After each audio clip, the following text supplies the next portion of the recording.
Hey everybody, it's Sam here. Thank you for watching today. So I've got a few things I want to share with you. First of all are my magnetic sheets that I buy. Lots of people always ask me about the pockets that I use, the magnets that I use. So I buy these from the magnet shop, which is through Amazon, and I always get the 0.85 mil. They are linked in my Amazon store and I'll link them below this video as well. But I buy, this is 10, and then I just cut them in half using my trimmer, and that's what will then fit into my plastic wallets. And it says down here, you can see 10 times A4 0.85 mil plain. You can get them with the double-sided tape on the back. They end up costing a little bit more, so I just decide to not get them. I just get them plain, cut them in half. You can see they're nice and thick, and then if you do back that onto some grey board or some thicker cardboard that may be on the back of like your paper pads and things, then that will make it even stronger. But by the time these go into the plastic wallets, they hold up fine. Yeah, I always like to share them when I buy some more, so I'll get them all cut in half, and then I've got 20. I don't need that many, I just like to keep them so I've got them ready to go. But I do have some dies and stuff that I need to get organised, so I'll pick those up. Then I picked up this acetate. It's the Snow Acetate by Hunkydory. I got this from Create and Craft. It was the bumper bundle, so you get 30 sheets in this one. Now, I have already started using some of this on my own Christmas collection, and it looks fantastic. But you can also make your own. So if you have a laminator, get a laminating pocket and lift it up so it's open, and sprinkle your embossing powder, a white embossing powder, in there, and then run it through your laminating machine, and it will melt the embossing powder and it will give you these speckles. You are going to get that laminated look, so you might get a few little, sometimes it can go a little bit, it can almost spoil the plastic if there's too much heat applied, or it might be a bit wrinkly. You won't probably get it as smooth as this, but I just wanted this ready to go so I can just grab it and make it and make the cards when I want. So yeah, really pleased with that one. Then I picked up this issue of Creative Stamping Magazine. This is issue 97. I don't even have to see the magazine. I just saw the stamps and I knew I wanted them because it's underwater themed, and if it's underwater themed, I've got to have it. So there's the mermaid. I do have a mermaid one. I've got a nice one that Phil Martin did in one of his box kits, but this one's slightly different. It's a bit smaller as well. But these are lovely. I haven't got a nice turtle stamp like that, and I like, you can never have too many of these kind of fillers like the sprigs and things and the seaweed, because they all work together, so I can just mix and match all of my collections. Got a nice big angelfish, I think that one is there. And then you've got the dolphins, and I don't have anything like this. Can't wait to use those and get them coloured. I think they're going to look fab.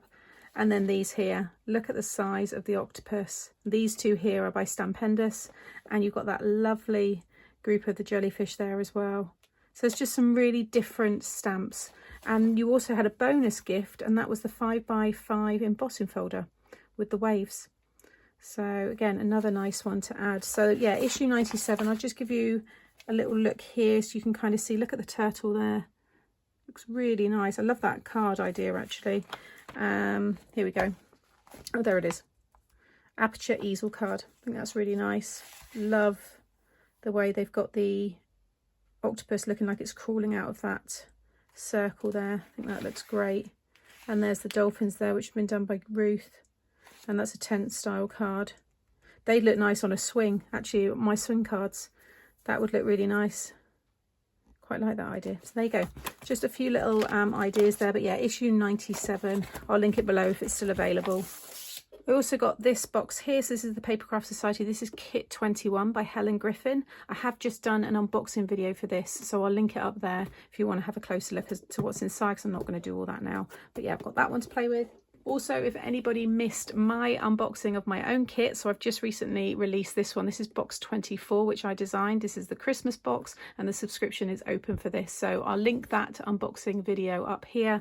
And again, all of the subscription links and everything will be shared below. But this is my one, and yeah, I love it.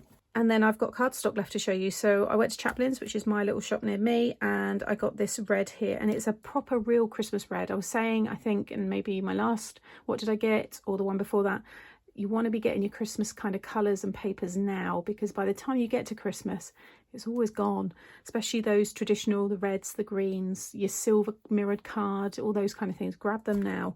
So I picked up the red. You get 20 sheets in each for £2.99. It's an absolute bargain. It's 225 GSM. It's a really good weight. It's by Craft UK. I've had lots of their card. It's always good. So yeah, stock up now if you can. I then also picked up this bumper pack. Now the cardstock I'm going to show you now was actually, I didn't pay for. I get this because I work with Craft Stash. So I've got the Snow White Hint of Silver. This is what I've used on most of my Christmas launch. It's gorgeous. It's a beautiful cardstock. It's a lovely weight. It's 310 GSM, so it works great for your 3D projects, your card bases, and also just to add that fabulous shine. And it's called Snow White, so you know it's going to look great for Christmas. And it's got that hint of silver in it. It's A4 and you get 50 sheets. So I picked up that one there, and you can see all of that. And then in the same order, I got the Tonic mirrored card in the Flourishing Green and Pink chiffon, and then also their classic card in the Ballet Pink. Those two look beautiful together. And again, you'll see those in future cards. And then I've got some more Christmas mirrored card here. So I've got this one, which is your Pillar Box Red, which goes really nice with that other red that I showed you.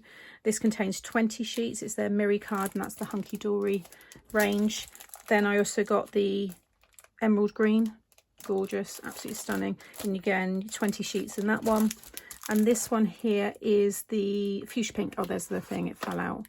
The Fuchsia Pink one there. Again, 20 sheets. So they all work really well together. And then I picked up this gold glitter card. You get 10 sheets. It's called Solar Gold, and that's a Crafter's Companion. It's part of their Centura paper collection, I guess, what Centura Pearl. So it's all under the same umbrella. Then I've got these two here. I always find I use more black in the winter. So this is the Foundations card by Creative Expressions, and it's 220 GSM, and you get 20 in a pack. It's A4. And then this one here is the Matte-tastic Adorable Scoreboard card, and it's the sea green colour. And that one, I think you get 10. Yeah, it looks like 10 sheets because that's thick. I'm sure their Adorable Scoreboard is a 300 or even 350. So yeah, really thick. And then lastly, I picked up my favourite white card, which is what you see me use all the time. Most of my card blanks are always with this, and it's the Craft UK Limited brand. It's the A4 White Smooth Premium Collection, 300 GSM, and you get 100 in the pack. And yeah, just really, really good. It's smooth as well, so it's nice to stamp on and colour, and it takes my alcohol mark as well when I do use them. And I've actually got one more thing to show you, and that's this new piece of storage that I've purchased, and I love it. I mean, it's rainbow colour anyway, but I've been after something like this for some time, and it wasn't until I was on TikTok and I saw a lady showing how she organised her photos. It was just a random video. As you scroll through, all kinds of things come up, and it's called a photograph storage box. And I thought, oh my gosh, that's amazing. Why didn't I not think to look that up? But basically, these are full of 16 4x6 cases within this big case.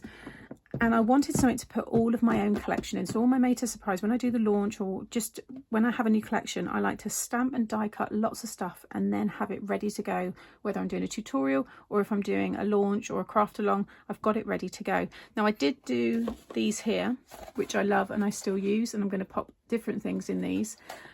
But I've just got too much. It just isn't fitting in them. So this is what I've got. So it's this, you can see here. It's from Amazon. I'll link it below. So you undo or unclip the top there, and you'll see you get all these separate, and they sit in, they've got little shelves, like little dividers here. So what I'm thinking of doing, I'll just show you that one there. So you can see I've already put like my Fabulous Flight in there. So they're just ready to go, and it's just, I can store so much more in this. I mean, I could put double the amount still and have room. But what I'm thinking of doing is unclipping, because I don't need this to actually travel with, is I'm going to unclip this because it comes out quite easily. And then I'm thinking of attaching this to my wall. So it's like a little shelving unit, or it's going to go on one of the shelves on my current unit. So I can literally just pull out what I want. Now they do come with a sticker sheet. I've lost it. It was white. I've probably put it with all my white paper, but you can label. But I've got my own label machine anyway. So I'm going to label the fronts of these. So I'll put Fabulous Flight. This one here, I've got the Christmas stamps. I've only just started putting things in. That's my Crazy Animals. Here I've got my baked goods and the sweet treats, and I'm just going to work down, you know, filling these up. I mean, it won't be long before I fill them all up, but eventually, you know, when collections become discontinued and we no longer sell them, then I can obviously replace and put newer ones in. But I think that's going to go quite nicely. I could probably drill some holes through the back there or something, but otherwise for the minute you can see, you know, that's going to store really well and just go into, you know, a bookshelf under your desk, and then you've got your separate handle there. So that's your locking one, and then that's your carry handle. But I just thought I would show it. You don't have to have the rainbow, there is plain there, and you can also get ones that just have 11, I think, in them. So the slightly smaller ones. I think you can get ones that just have this half. So like I said, I'll share the links and then you can have a little look, but I think it's a really good piece of storage, and yeah, definitely going to help me out a lot. So that's everything from me today. Usually I have it all laid out, but it's just in a mess behind me, so I'm going to put it straight away. But as always, I will link everything that I've shared today in the description box below, and I will be back again very soon with more fun tutorials. Take care. Bye.